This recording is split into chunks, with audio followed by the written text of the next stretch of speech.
আমরা নতুন বাংলাদেশকে একটা পরিবেশ বান্ধব এবং জীববৈচিত্র্যময় দেশ হিসেবে গড়ে তোলার উদ্যোগ নিয়েছি। এটি তরুণদের আকাঙ্ক্ষা, আমাদের সবারই আকাঙ্ক্ষা। সেই লক্ষ্যে আমি প্রথমেই একটি ক্ষুদ্র পদক্ষেপ নিয়েছি। আমার বাসভবন এবং সমগ্র সচিবালয়ে প্লাস্টিকের পানির বোতল ব্যবহার নিষিদ্ধ করেছে।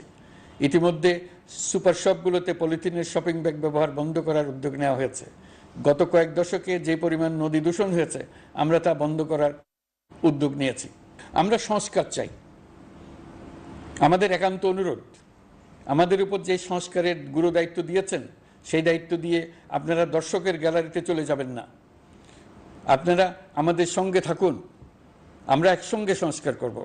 এটা আমাদের সবার দায়িত্ব। আপনারা নিজ নিজ জগতে সংস্কার আনুন।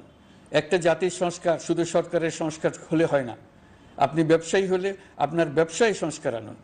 ব্যবসায়ী গোষ্ঠীরা তাদের নিজ নিজ সমিতির মাধ্যমে সংস্কার আনুন। সমিতিতে সংস্কার আনুন। নতুন করে সমিতি গঠনতন্ত্র সংশোধন করুন।